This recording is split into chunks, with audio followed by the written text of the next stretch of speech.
In today's video, we're going to have a look at a set that will help determine what stroke rate is best for you in your open water and triathlon swims.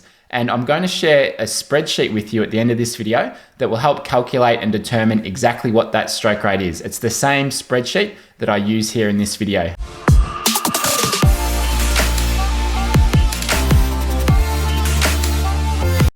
Now the set that I did here is a 7-100 set, where each 100 we increase the stroke rate by 4 strokes per minute.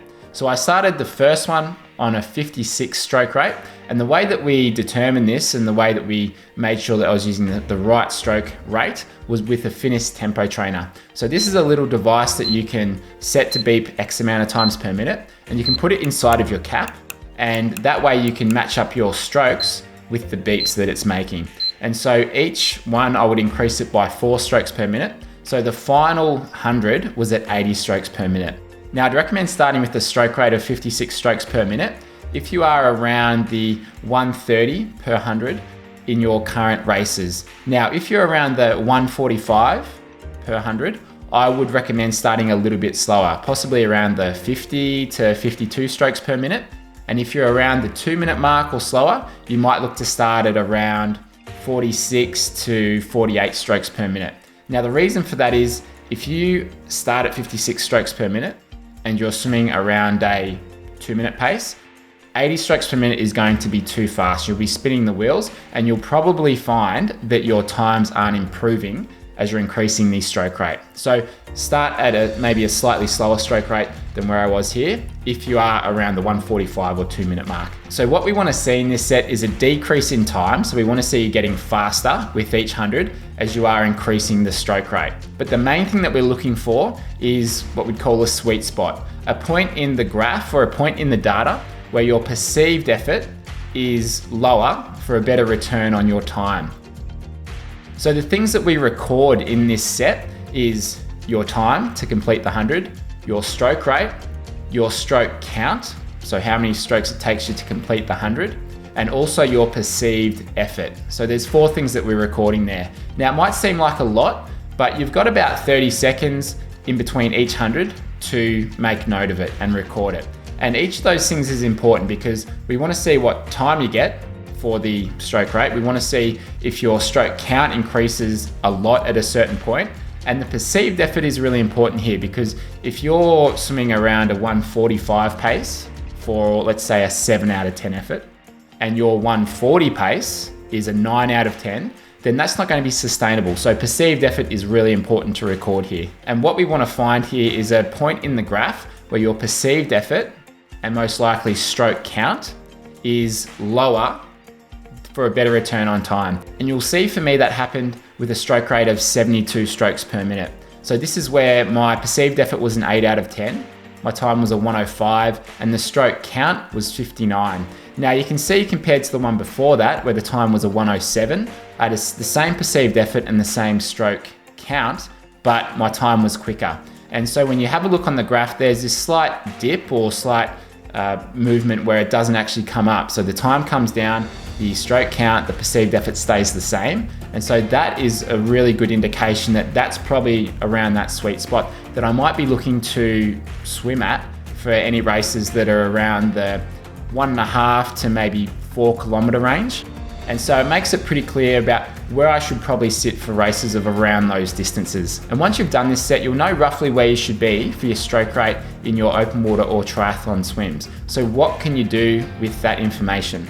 What I would practice is for any sort of sets that I'm looking to swim at race pace, I'd be looking to hold that sort of stroke rate. And you could do that with the FINIS tempo trainer. And once you get good enough at it, and once you get familiar with it, you'll be able to just hit that stroke rate without needing the FINIS tempo trainer. But I think it's a really good device to use to be able to train yourself and become familiar with the stroke rate that we typically want to swim at. And if you think of someone like Katie Ledecky, for example, I've heard of her doing sets where she doesn't actually make the entire set.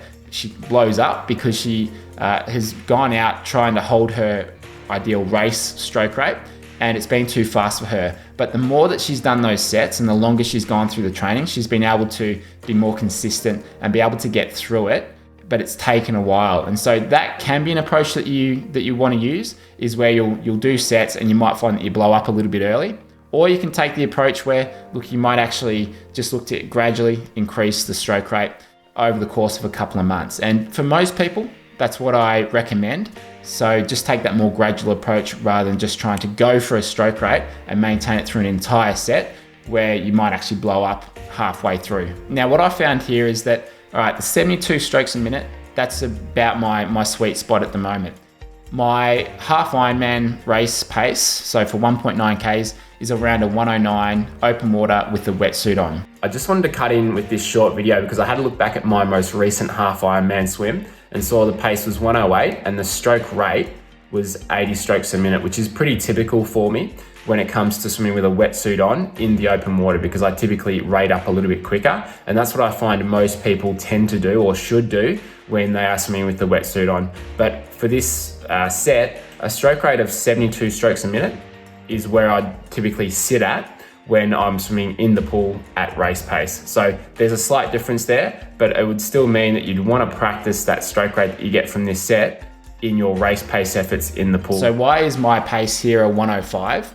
Well, I think a couple reasons. So number one, it's in a short course pool. So for me, a short course pool can sometimes be about 2 seconds faster per 100 because you've got the turns in there, you've got the push off the wall and the underwater. So it's actually a little bit quicker.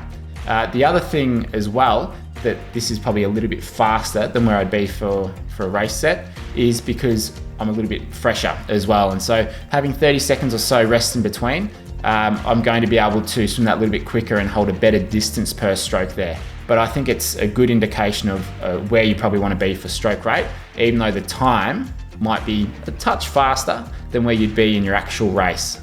If I did this set long course, so in a 50-meter pool, I think my times would be about 2 seconds, maybe 3 seconds slower per 100, which is actually pretty close to where I'd be in a half Ironman race. Now, if you'd like to get a copy of this spreadsheet, click the link below in the description, enter your email address, and I'll send you a copy of the spreadsheet where you can enter your own data into it, and we'll spit out a nice graph that will make it really clear what stroke rate will be best for you in your open water and triathlon swims. Now, at the end of this video, I'm just going to run the 7-100s so you can see them in full if you want to check that out. Otherwise, please like this video and subscribe, hit the notification bell, and thank you very much for watching.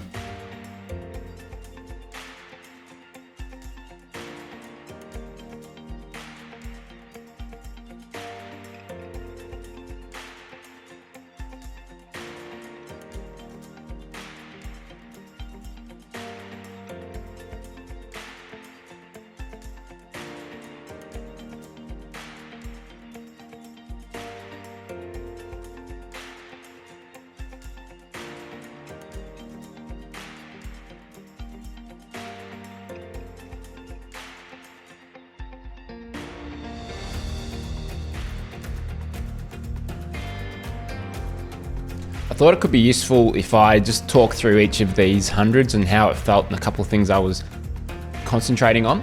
So for the first one, I did a little bit of warm up before this, but probably not enough. I'd only done about 400 meters of warm up. So in this first one, it actually felt a little bit almost harder than the second one. So even though the stroke rate was 56 strokes a minute, should feel fairly comfortable. I don't think I was warmed up enough. So I'd encourage you to do at least 500 or 600 with a little bit of speed in there, because then when you start the set, you'll be ready to go instead of using this first one as a warm-up. So this one felt pretty good as I went through it. Didn't feel hard at all. But thinking of this, I mean, when I'm doing an aerobic set, so something that's a bit more long distance, it might be a set of 1 to 2 Ks where we're just looking to sit at an aerobic heart rate.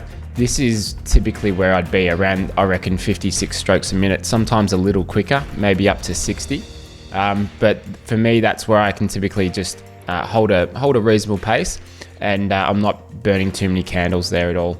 So 56 it actually felt like I was having to work a little bit harder than I was expecting there in that 56 one. But on this 61, I think I was a bit more warmed up, and I was able to just find a pretty good pace here, and it didn't feel too hard at all. When I am doing my aerobic sets, I would typically sit, when I'm fit, around I'd sit at around a 115 pace. So My guess is, look, that's probably where I'd be at a 56 stroke rate. But this 61, the perceived effort was around a 7. So not super hard, but just felt really comfortable and felt really good. And as I was going through them, what I made sure that I was doing was off the wall, off the first wall, 2 dolphin kicks, and then off the other walls, there were no dolphin kicks. Now, the reason for that is I wanted to make sure that I wasn't making any changes to how many kicks I was doing off the wall, because that would change my stroke count. And so the data that I was entering wouldn't really make sense, or it wouldn't be consistent across the board. So when you do this set, just make sure that you do the same number of kicks off the wall, and you basically pushing off the same distance as well, because that way the data will actually make a lot more sense. So this 61, yeah, that felt good. It looks pretty good there too. And then with 64, so again, I felt like I had to start to rate up a little bit here, but again, the effort wasn't too bad, and I felt like yeah, it wasn't super hard at all.